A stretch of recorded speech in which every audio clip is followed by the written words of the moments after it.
Hello students, मैं हूं विनय कुमार पांडे और अब हम ऑप्टिकल फाइबर के बारे में चर्चा करेंगे। क्या है ऑप्टिकल फाइबर, इसकी ज़रूरत क्यों पड़ी।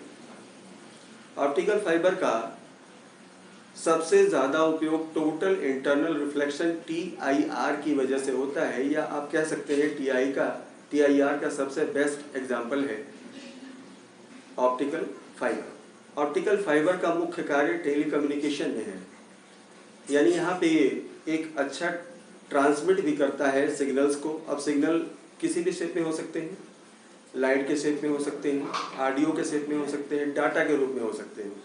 आप देखते हैं जियो नेटवर्क, बाकी नेटवर्क, ब्रॉडबैंड, मैक्सिमम चीज़ें, सारी चीज़ें टेलीकम्युनिकेशन और ऑप्टिकल फाइबर की देन है।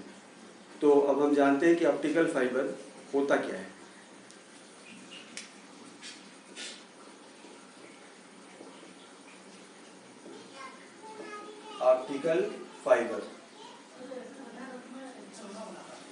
ऑप्टिकल फाइबर में अगर हम बात करें कि टेलीकम्युनिकेशन होता है, तो टेलीकम्युनिकेशन किस शेप में होता है। हम जनरल कंडक्टर की बात करें, जैसे हमने एक वायर लिया तो उससे हम केवल एक सिग्नल भेज सकते हैं, एक सिग्नल ही ट्रांसमिट होगा।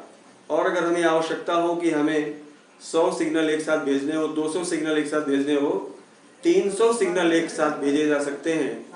और ऑप्टिकल फाइबर की वजह से कहीं भी एनर्जी का लॉस नहीं होता। तो यहाँ पे टेलीकम्युनिकेशन के लिए सबसे ज़रूरी चीज़ है ऑप्टिकल फाइबर। तो हम देखते हैं कि ऑप्टिकल फाइबर है क्या। यहाँ पे दो शब्द हैं, ऑप्टिकल और फाइबर। ऑप्टिकल मीन्स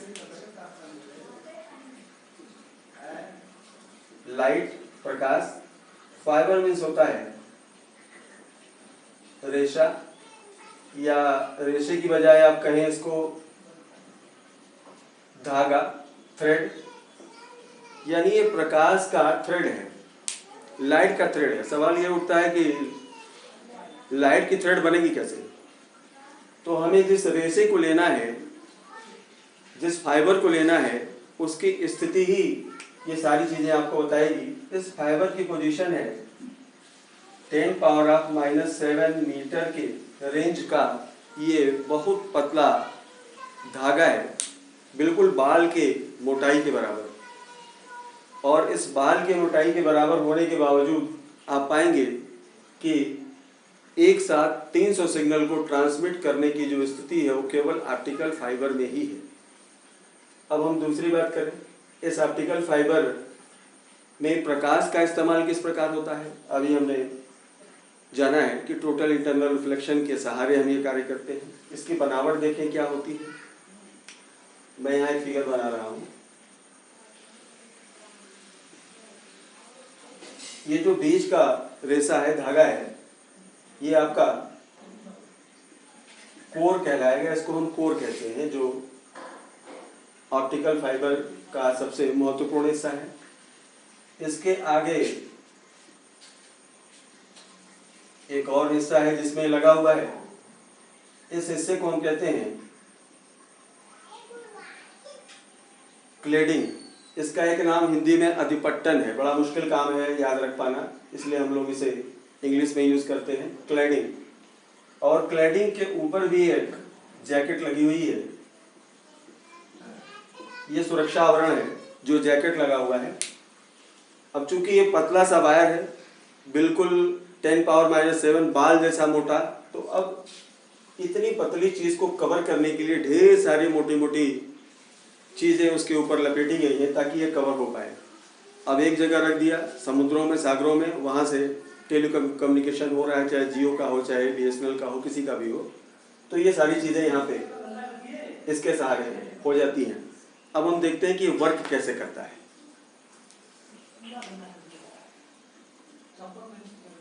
यहाँ पे मैं दो सेक्शन ले रहा हूँ। ये जो बीच का सेक्शन आप देख रहे हैं, ये हमारी कोर है, और ये जो हिस्सा है ये क्लेडिंग है।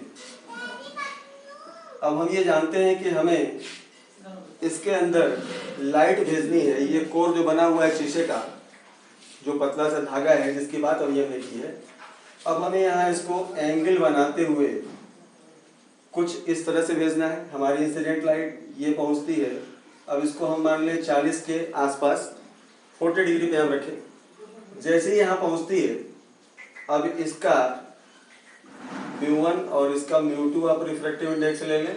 अब यह ध्यान रखिएगा कि दोनों के रिफ्रैक्टिव इंडेक्स में यह ध्यान रखना होगा, अंदर वाले का रिफ्रैक्टिव इंडेक्स ज़्यादा हो और बाहर वाले क्लैडिंग का 1.5 यानी कम हो।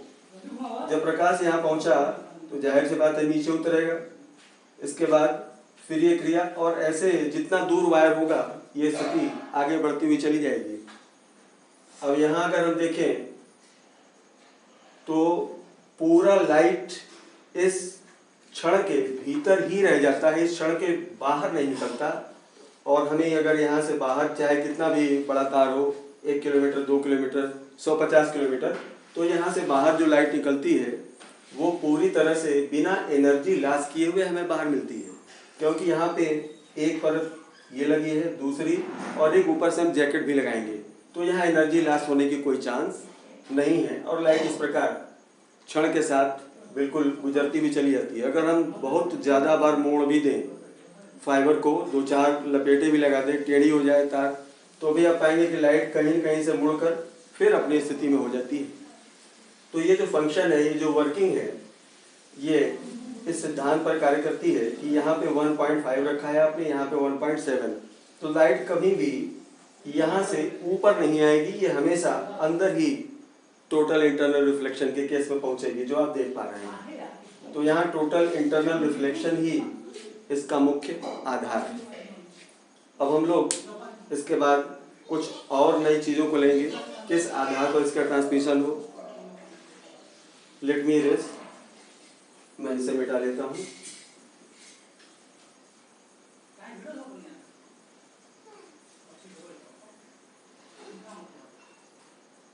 अब यहाँ पे इसके कुछ न्यूमेरिकल वैल्यूज होती हैं, हम उन पे भी चर्चा कर लें।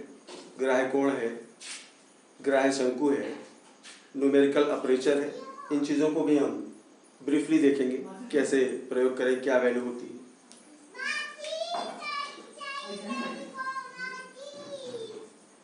ये हमारा कोर है और ये हमारी क्लैडिंग है। अब आप देखिए, हमें लाइट यहाँ इस केबल में भेजनी है, तो हमने एक लाइट यहाँ से भेजी और ये एंगल हमने लिया I। अब जब ये आगे को पहुंचता है तो पहुंचेगा तो कहाँ पहुंचेगा, यहाँ पहुंचा। पहुंचने के बाद इस प्रकार से ये आगे की तरफ ट्रांसमिट होता चला जाएगा। अभी पिछले में ही मैंने इस डिटेल को आपको बताया था। मैं यहाँ से एक छोटी सी और नई चीज़ बना रहा हूँ, क्योंकि मैं चाहूँगा कि सारी चीज़ें यहीं पर डिसाइड कर ली जाए। यह जो आप शंकु देख रहे हैं, बाहर की तरफ आपको दिखाई दे रहा है, एक शंकु यहाँ बना रहे हैं, और अगर यह एंगल थीटा हो तो यह भी एंगल थीटा होगा। एक शंकु हम यहाँ बनाएंगे, हम दोनों की चर्चा करेंगे, दोनों के बारे में बात करेंगे। जब एंगल यहाँ से आगे की तरफ पहुँचेगा तो यहाँ पे जो एंगल होगा वो होगा आर्क, यानी अपवर्तन हुआ। अपवर्तन के बाद जो स्थिति बनी, आगे पहुँचता है, फिर ये टोटल इंटरनल रिफ्लेक्शन की वजह से नीचे की तरफ होता है और फिर यही प्रक्रिया आगे तक चलती है। अब यहाँ जरा सा हम इसका कुछ नेम भी रख लें, क्योंकि हमें इसकी आवश्यकता पड़ने वाली है। अब यहाँ पे आप देखें, हमने 3 मीडियम रखे हैं। ये जो μ0 में ले रहा हूँ ये वायु है, एयर है, और यहाँ जो मैंने रखा है ये μ है 1.7, और यहाँ मैंने रखा है μ2, ये है 1.5। 3 अलग अलग रिफ्रैक्टिव इंडेक्सेस हैं। अब हम यहाँ से अपनी बात शुरू करते हैं स्नेल लॉ से, और जो चीज़ आप पढ़ रहे हैं ये है एक्सेप्टेंस एंगल, अर्थात ग्राह्य कोण। इसके बाद हमें शंकु के बारे में भी बात करेंगे। अब स्नेल लॉ को हम लेते हैं यहाँ से यहाँ तक के लिए, तो हम यहाँ क्या लिखेंगे, अब यहाँ पे लिया है साइन I, और यहाँ क्या ले रहे हैं R, इक्वल टू।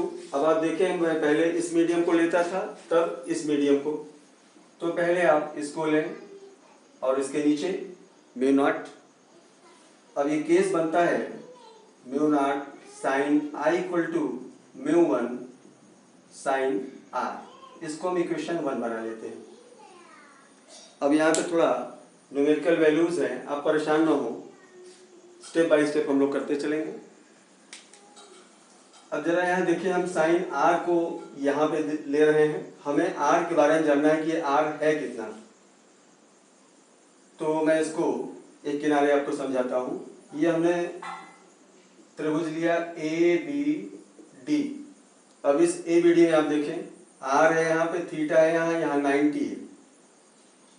तो angle r plus theta plus 90 equal to 180 means angle r plus angle theta equal to 90। So angle r equal to 90 minus theta, यानी जहां पर भी आर है वहां पे हम 90 माइनस थीटा यूज कर सकते हैं। Mu one sign 90 minus theta. अब ये नई चीज क्या बनेगी, मैं ऊपर लिखता हूं, mu not sine i equal to mu one. अब देखो sine 90 minus theta means cos theta. इसको आप समीकरण 2 बना लें। थोड़ा धैर्य रखें, बहुत लंबा नहीं है। अब हम यहाँ पे आ चुके हैं। जब मैं यहाँ इस तरह की बात कर रहा हूँ, टी आई आर की बात कर रहा हूँ, तो मुझे यहाँ पे एक बात और भी मान लेनी चाहिए, और वो है क्रिटिकल एंगल यानी क्रांतिक कोण। यानी अब क्रांतिक कोण थीटा के बराबर हो, जो आप यहाँ देख रहे हैं, तब ये केस आगे बढ़ सकता है, ये स्थितियाँ हुई होंगी। तो mu not sine i equal to mu one. अब यहाँ देखें, मैंने लिखा है cos थीटा सफिक्स सी। ये केस बन रहा है थीटा सी का। अब हमें इस cos थीटा की वैल्यू चाहिए होगी।